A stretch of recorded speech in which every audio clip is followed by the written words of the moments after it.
लेकिन जब भारतीय सेना इतनी बहादुरी का परिचय दे रही थी, पाकिस्तान को उनके घर में घुस के मार रही थी, हमारे जो तकनीक का विस्तार है वो इतना प्रबल था कि हमने पाकिस्तान की तरफ से होने वाले ड्रोन अटैक्स को विफल किया, हवा में विफल किया, उनके एयरबेस सिस्टम को नष्ट किया, उनके ड्रोन्स को नष्ट किया।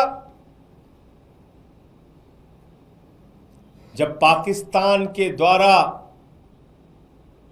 गुरुद्वारे पे हमला हुआ, राजौरी में हमारे एडीसी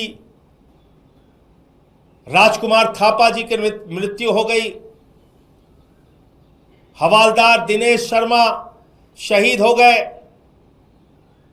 अली शेख जी शहीद हो गए, सब इंस्पेक्टर इम्तियाज शहीद हो गए, पवन कुमार जी शहीद हो गए, राजस्थान के हमारे लाल शहीद हो गए।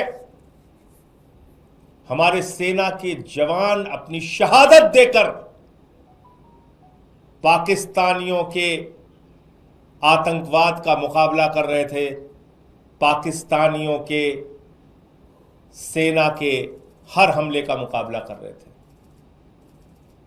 जब हमारे पास एक बड़ा मौका था भारतीय सेना के पास कि हम पीओके के ऊपर कब्जा कर सकते थे, वो पाक अधिकृत कश्मीर जहां पे आतंकवादी अड्डे हैं, जहां पे आतंकवादियों को पनाह दी जाती है,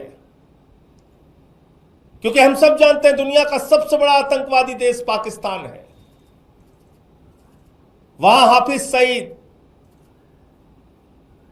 वहां मसूद अजहर, वहां ओसामा बिन लादेन भी था,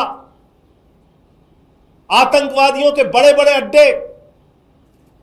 और जब मसूद अजहर के परिवार के लोगों को निशाना बनाया गया तो सेना के अधिकारी उनके अंतिम संस्कार में शामिल होते हैं। पाकिस्तान के सेना के अधिकारी आतंकवादी के परिवार के मारे जाने पे उसके अंतिम संस्कार में शामिल होते हैं, और अमेरिका के द्वारा प्रतिबंधित आतंकवादी वहां पे दिखता है।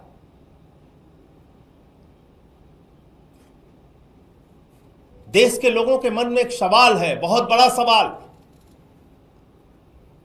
कि जब भारतीय सेना अपने शौर्य और पराक्रम का परिचय दे रही थी, इतनी बहादुरी से पाकिस्तान की सेना का मुकाबला कर रही थी, आतंकवादी अड्डों को नष्ट कर रही थी, पाक ऑक्यूपाइड हम कश्मीर पे हम कब्जा कर सकते थे, हम बलूचिस्तान में जो असंतोष है उसके कारण बलूचिस्तान को उनसे अलग कर सकते थे, उसी तरीके से जिस तरह से 1971 में बांग्लादेश को हमने अलग किया, 2 टुकड़े किए पाकिस्तान के। ऐसे समय में अमेरिका आपके सीज फायर डिक्लेयर कर रहा है। देश के लोगों के मन में सवाल है कि क्या यह 140 करोड़ हिंदुस्तानियों के स्वाभिमान और सम्मान के साथ खिलवाड़ नहीं? क्या यह भारत की संप्रभुता के साथ खिलवाड़ नहीं? क्या भारत जो दुनिया का सबसे बड़ा लोकतंत्र है उसके ऊपर अमेरिका की दादागिरी चलेगी? अमेरिका का दबाव चलेगा? भारत और पाकिस्तान के बीच में जब भारतीय सेना अपने लक्ष्य को पाने की दिशा में अग्रसर थी, उस समय अमेरिका की धरती से सीज फायर डिक्लेयर हो रहा है। अमेरिका का राष्ट्रपति ट्रंप सीज फायर डिक्लेयर कर रहा है। से आए पहलगाम में जिन्होंने बहनों के सिंदूर उजाड़े, उनका क्या हुआ? उनके खिलाफ कार्रवाई कब और कैसे होगी? पूरा देश आपसे पूछना चाहता है, प्रधानमंत्री नरेंद्र मोदी जी। भारत की संप्रभुता, भारत के स्वाभिमान और सम्मान के साथ खिलवाड़ करने की इजाजत किसी को नहीं है। भारत अपने फैसले लेने में सक्षम है, और देश के प्रधानमंत्री से लेके कोई भी मंत्री हो या बड़े बड़े पद पर बैठने वाले लोग संप्रभुता की रक्षा का शपथ लेते हैं। इसलिए मैं कहना चाहता हूं, ये भारत की संप्रभुता पर एक प्रहार है,